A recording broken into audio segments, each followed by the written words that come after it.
So we're gonna continue the horror interactive stories.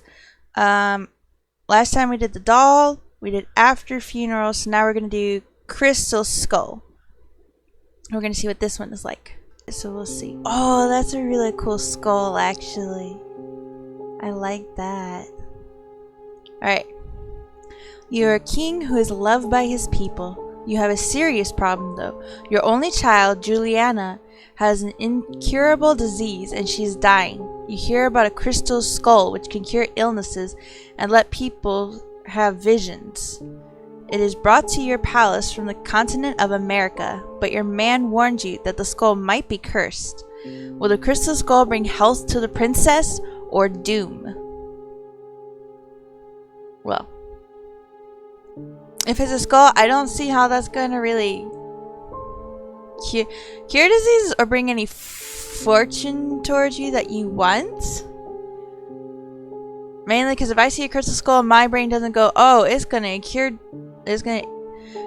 diseases and help. To me, I lean more towards the cursed, honestly. That's just me. Ooh, that is cool though.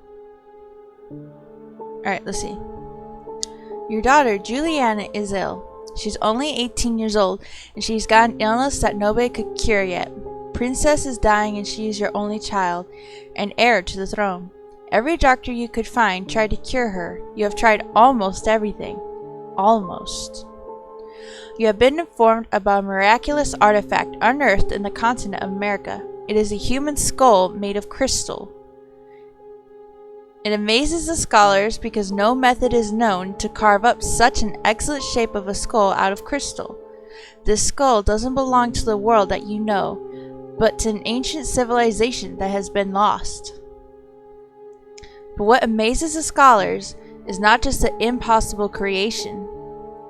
The skull is told to bring miracles to whom touches it with their bare hands. Some people tell that they saw visions from the future. Some tell that they saw how the human race has originated, and some tell the skull can cure their illnesses. Those couldn't be cured with the medication available to your era.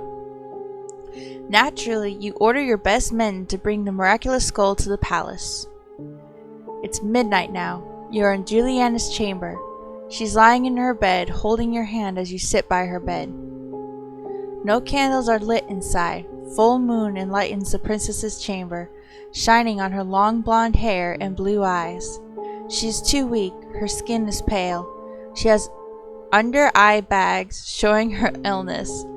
You already suffered the loss of your wife 10 years ago. Now you can't stand seeing your only daughter slowly die.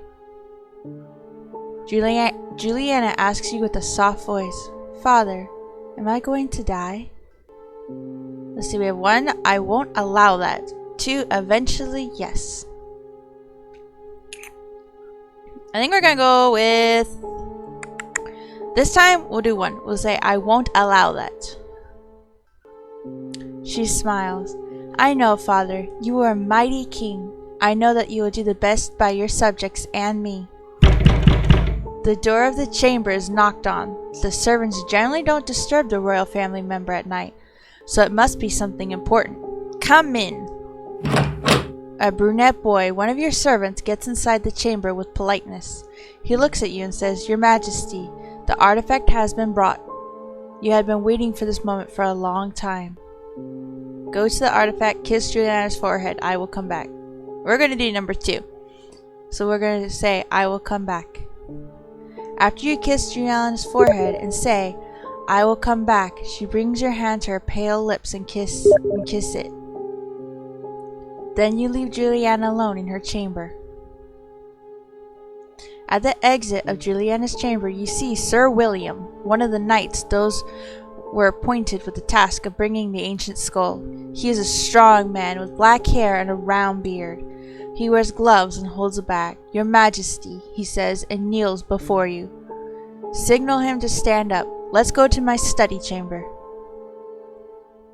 Sir William follows you as you walk to your study chamber. The chamber is well lit with silver candlebrums. Why can't I say this word? Candelabrums. I can say this word. Y'all gonna learn fast. I sometimes struggle with saying words. Candelabras. Candelabras. I kept doing the M. I'm like, what? All the furniture are classy. It is a king's study room after all. There is only one chair. It is for you. You sit on it. Sir William stands by you and slowly pulls the artifact from his bag. You push the books on the study desk to open space for the artifact. Here it is, he says, and gently puts the crystal skull on the study desk. The skull is truly a masterpiece. If it is crafted by humans, all the details of a human skull are imprinted with care on raw crystal. Lights coming from the candles are refracted inside the crystal, gaining various colors of a rainbow. It's magnificent, but you sense something sinister, something that doesn't belong to our world. Touch the skull. Did you knights touch the skull? I guess we're gonna do two. Did you knights touch the skull? Yes, we did touch the skull with our bare hands, and we all had visions. We took glances from our futures. Some of us saw how they will die. Some of us saw our grandchildren. He continues, but maybe we shouldn't have touched the skull. The day we were about to leave, a native man came to us. He looked like the chief of his tribe. He knew little of our language, but he shouted some words that we could understand. Cursed! No touch! We haven't touched the skull without our bare hands again. With our bare hands again.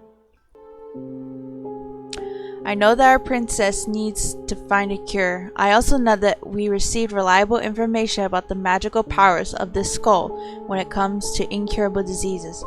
But your majesty, I've got a very bad feeling about this skull. I believe that the wise decision is to throw the skull to the sea.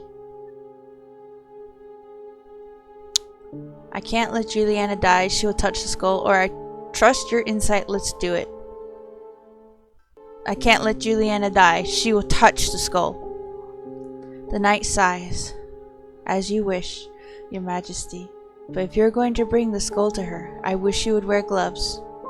Touch it with bare hands, wear gloves. Touch it with bare hands. Just... You ignore the knight, touch the skull with bare hands, and instantly find yourself in a vision. In your vision, you are in the middle of a ritual. There are about 100 naked humans around you, forming a circle whose center is you. They are all prostrating themselves, worshipping you. It's nighttime. The plain area is enlightened with torches and stars. You see a step pyramid nearby. It is made of huge stone blocks. You realize that you are the crystal skull. You can't see yourself, but you are completely aware of what you are. These naked people are worshipping you, the crystal skull. Then the vision changes. Now it is not night, morning. It is raining like hell. There's a huge flood. Unclothed, red-skinned humans scream and get drowned because of the disastrous torrent, and you, as a skull, drift away. You open your eyes and turn back to who you really are, the good king. Sir William looks at you. Tell the vision, let me bring the skull to Juliana. Let me bring the skull to Juliana. You thank Sir William for his services and let him go. You carry the skull to Juliana's chamber. You enter her chamber and see that she hasn't slept yet. She rises up and sits on her bed. She looks at the skull in awe. It looks marvelous and scary, she says. You approach Juliana and let her touch the skull. She holds the skull, rubs her hands around it. Nothing happens. Is something supposed to happen? She asks, then gives the skull back. Then she continues, let's wait for tomorrow morning. Maybe it shows its effect then. So you decide to leave Juliana alone and let her sleep. The skull will be staying in your study chamber. After this tiring day, you go to your chamber. There are no guards at the door. You just trust everybody in the palace. You are a loved king. The furniture are luxurious in this chamber too. You take a glance at your reflection in the mirror. Examine yourself, sleep. Sleep. You wear your nightgown and get in your bed. It is a bed for 2 people, but you haven't slept with anyone since your wife passed away. You have a secret that you keep from everyone. Sometimes you hug the second pillow in your bed as if it was somebody you love. You do this since your childhood. Nobody needs to know it. It doesn't take long for you to fall asleep. You wake in the morning. Something is wrong. You can't move your arms. No, not only arms. You can't move any part of your body. You are paralyzed. Then suddenly your body starts to move involuntarily. It stands up, without your consent. Your feet bring you to the mirror. You see your face in the mirror. You are terrified, but there is a grin on your face. You are no longer in control of your body. You are merely a bystander of what it does. It brings you to the throne room with confident steps. Soldiers salute you, to be exact, it. As you enter, it sits on the throne and shouts with your voice, "Bring me my daughter!" You watch guards accompany Juliana as she comes into your presence. It shouts, "I don't want her to suffer anymore. Kill her!" Fuck me. Juliana is shocked. What? Father, please! She's not the only surprised one in the room. Everybody looks at each other with shock. It shouts, "You heard your king. Execute her!" You try to shout, but your screams are buried inside the head of the king. Juliana gets on her knees and cries in despair, but it's in vain. Two black masked decapitators come into your presence. One holds the crying blonde girl, the other holds the sword. You can do nothing but watch as your precious daughter gets decapitated. Her head falls down and rolls to the throne. Floor gets filled with her blood. Days pass. It continues to control your body. You mourn for your daughter inside the body that once belonged to you. You watch it rule your country with an iron fist. It orders all the churches to be burnt and priests to be hanged. Of course, your people uprises against the new king. It suppresses a revolt with violence. Anyone who stood against the king gets tortured. Eyes are poked, skins are flayed. Soon it orders people to worship as a deity. The God King declares war against other countries. It doesn't take long for the other countries form an alliance against the God King. In a fateful battle in your capital, the God King loses his horse. The evil king gets killed while desperately searching for a horse. And this is how your soul finally breaks free to heaven to see your family once again. The end. There are 3 endings to this one. Okay. Die Like Macbeth. That's the achievement name. Die Like Macbeth. Dang. Alright. So there are 3 endings. Alright, so 1 was where we died. It gets trapped in our body. The other one, I'm sure, saves the daughter and everyone lives happily ever after. So I'm curious what the 3rd one is. Oh, apparently last time somehow I skipped this part. I don't remember this intro. I must have pressed something on the keyboard and didn't realize I skipped it. Okay. Being a king is hard. Being a good king is even harder. You know this well as the sole ruler of a European kingdom in the age when America is discovered. It has been 25 years since you ascended the throne. Your subjects are content with your rule. Your country is in peace and the people are wealthy, but there's something wrong with your life. Your daughter, Juliana, is ill. She's only 18 years old and she has got an illness that nobody could cure yet. So she asks in a soft voice, "Father, am I going to die?" We're going to choose I won't allow that again. Then they come in. We're going to kiss Juliana's forehead. I will come back. We'll do that one again. Go to the study chamber. We're going to ask the knights if they touch the skull. They're going to tell us about the vision. We're going to go with I can't let Juliana die. Instead of touching it with our bare hands, though, I want to wear gloves and see what that does. You look for gloves around the study chamber. Sir William pulls his own gloves off. I think he wished Juliana to touch the skull as soon as possible. Let's not wait for servants to find your gloves, he says, and gives you them. You wear the gloves and hold the crystal skull with your covered hands. Let me bring the skull to Juliana. You thank Sir William for his services and let him go. You carry the skull to Juliana's chamber. You enter the chamber and see that she hasn't slept yet. She rises up and sits on her bed. She looks at the skull in awe. It looks marvelous and scary, she says. You approach Juliana and let her touch the skull. As Juliana touches the skull, she closes her eyes and doesn't react to anything in the external world. You understand that she is having a vision. After 10 seconds, she opens her eyes with a gasp. I saw things. I don't know how to describe them. They were pitch black creatures, so ugly. Their eyes, they were red as flames, and they all stared at me. She starts to cry. Please keep this thing away from me, please. And I want to be alone. So you decide to keep the skull in your study room and let your daughter sleep. After this tiring day, you go to your chamber. There are no guards at the door. You just trust everybody in the palace. You are a loved king. The furniture are luxurious in this chamber too. You take a glance at your reflection in the mirror.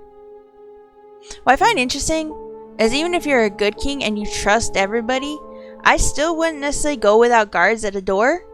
Just because, even if you're a good king, that doesn't mean there's not anyone that's going to try and go after you or execute you or do things. Because you're a king of higher power, so therefore, good or bad, people are still going to try and take advantage of you or do something to you. Especially at night in your sleep, when it's probably the most opportune. This time we'll examine ourselves. You take pride in how you look. You are a middle-aged man, but you still look as handsome as you were young. Your looks are an important factor that make you a charismatic leader, besides being fair and wise. Now we sleep. Okay. Father, you wake up to Juliana's voice. She gently holds your shoulder. You look at her. She has a happy smile on her face. Her skin is not pale, but saturated with life. She no longer has bags under her eyes. I feel wonderful. She takes a few steps back and starts dancing. You laugh with happiness. Stand up and hug her. Juliana walks in the corridors of the palace, dancing and laughing. You and the people of the palace are very happy to see her this way. She used to be like a ghost before. You plan a feast, invite all the lords of the kingdom. A few days later, every lord arrives to the capital city to celebrate the health of the princess. At the feast, Juliana is the center of everybody's attention. She talks with everybody joyfully, makes jokes, makes people laugh. When the feast is over and it's midnight, everybody goes to the chambers reserved for them. You accompany Juliana to her chamber. You put a kiss on her forehead before letting her sleep. Then you go to your own chamber and fall asleep in peace. You wake up to the sound of the knocking on your chamber's door. It's still night. You wonder who dared to wake you up at this hour. Open the door, ignore. Open the door. It's the same brunette boy who had informed you about the arrival of the skull. Your Majesty, I am deeply sorry for disturbing you at this hour, but there's something wrong. There are laughing sounds coming from the princess's chamber. It's her voice, but it doesn't sound normal. Let me check in. I'm sure it's nothing important. Let me check in. Let me check it. Not in, but... You walk to Juliana's chamber. Like the servant said, hysterical laughter has come from inside. You decide to enter. You see Juliana at the balcony of her chamber, her back facing to you. She laughs under the pale moon. You approach her and put your hand on her shoulder. She turns back to you. Her face is normal, smiling. Just when you are going to ask if she's okay, she responds, I know it looks funny, Father, but I am fine. Please leave me alone, she says. She stops laughing, gets in her bed with a smile on her face. You decide to leave her alone. You go back to your chamber. You can't sleep. You feel something is wrong. So wrong. The door of your chamber opens. There is only one person who is allowed to enter without knocking on the king's door. So you understand that it's Juliana who entered. Like you guessed, you see your daughter's silhouette. She closes the door and approaches you with a smile on her face. Juliana? She leans down to you, gently pulls the other pillow that you don't use. Juliana is dead, she says, pushing the pillow on your face. You struggle, but whoever or whatever is trying to kill you is too strong. The king is dead. Long live the king, she shouts. Why is your own daughter committing patricide, regicide, and referring herself as king rather than queen? That doesn't make sense at all. That is the end of your reign and life. Why is that the question? Why is the question, why is she referring to herself as king rather than queen? Like, that's your last thought is, oh, why is my daughter like calling herself this instead of this, instead of maybe, why is my daughter trying to kill me? The end. So we got regicide.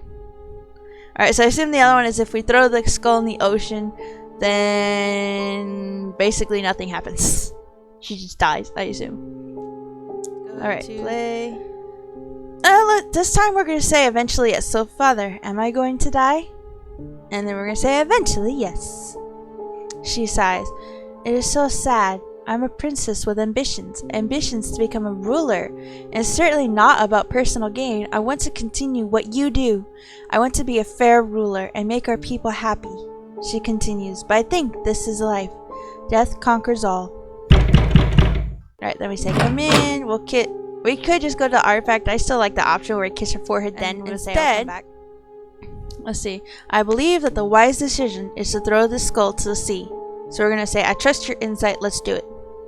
I'm glad that you agree with me, your majesty. So he packs the crystal skull back into the bag. You two go outside the palace and get on your horses to ride to the docks.